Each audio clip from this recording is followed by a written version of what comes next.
Karong Domingoha ato ang gisaulog ang pagsaka sa langit sa atong Ginoong Hesukristo.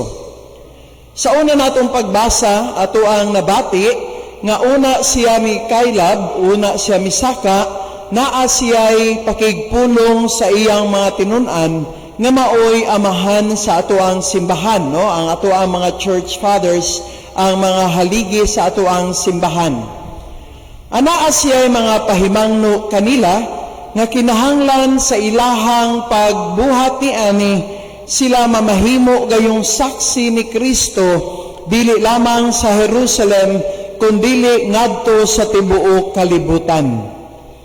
Gisaksihan nila ang tanan nga mga maayong buhat ni Kristo, ang buhat niya sa pagpangluwas, pinaagi sa pag-ayo sa mga masakiton, pagbuhi sa mga minatay, o pagbuhat o daghan pang nagkalain-laing mga milagro.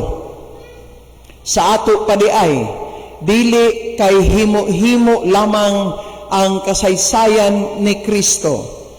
Ang iyahang mga higala, ang unang katilingbang matuuhon, ang unang Kristohanong katilingbang nga nahimong simbahan for more than 2,000 years, maoy nahimong saksi sa tanan nga nabuhat ni Kristo sa pagpangluwas sa katawhan. Human niya pahimangnuya mga tinun-an matud pa sa atong unang pagbasa o sa atong ebanghelyo, mikayab siya sa langit. Misaka siya og nibalik sa rightful place niya didto sa gingharian sa Amahan. Aron andaman kita niya og luna. Dili para biyaan kita niya. Dili para talikdan kita niya. Dili para baliwalaon ang iyahang gisugdan o pasagdan ang simbahan nga mauna lamang ang magpadayon niini, kundili dito sa gingharian sa langit iyahang andamon ang luna alang kanato. Kay matud pa sa ebanghelyo, ang mutuo kaniya og magpabunyag anaa gayoy ganti nga nagapaabot. Apan ang dili mutuo pagasilutan gayod. Sa pagsaka ni Kristo sa langit, naakitay saad nga nadawat, nga iyahang ihatag ang gasa gikan sa Amahan sumala sa una natong pagbasa. Ang gasa sa Espiritu Santo nga maoy sa ulugon nato sunod Domingo. Kanang maong gasa maoy nakapadasig, nakapaisog o nakapalig-on sa simbahan sa unang mga tinun-an nga ilahang ipadayon ang pagpalaganap, pagpakaylap sa kung unsa man ang gisugo ni Kristo kanila. Human kana nadawat nga maong saad, minglakaw ang mga tinun-an sumala pa sa ebanghelyo og ilang gisangyaw ang maayong balita mahitungod kang Kristo.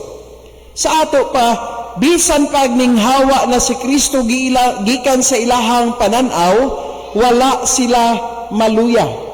Wala sila mawad-i sa kadasig.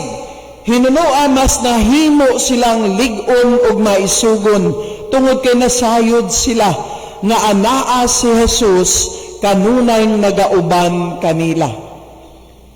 Kay ang gahom ni Jesus mauman ang kanunay nagagiya ug nagalig-on kanila. Nindot kay pamalandungon. Kay sa ato pa ang gahom sa pagpangalagad sa simbahan gikan gayud sa Dios. Dili gahom nga gikan sa bahandi.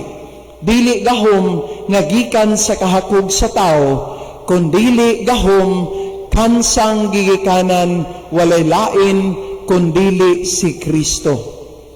Mao bitaw nga nindot natong huna-hunaon kanunay nga dili gyud kita biyaan sa Dios. Taliwala sa daghang mga pagsulay nga ato ang nagian, taliwala sa daghang kalisdanan nga ato ang gisagubang. Atua kana siyang makaya ug maatubang tungod kay sayod man kita nga bisan unsay mahitabo, bisan unsa ang mudangat, anaa gayud ang gahom sa Dios nga atong kasandigan. Mga kanaaning santos nga misa mga igsuon, atong ihalad kaniya ang atong pangaliya ug mga pag-ampo nga ligunon kanunay sa mikayab sa langit nga Kristo ang atong pagtuo. Aron inigdawat nato sa gasa sa Espiritu Santo sama sa mga tinun-an, magmaisugon gayud kitang mubarog para sa maayong balita nga iyang gisangon kanato nga atong isangyaw. Hinaot paunta.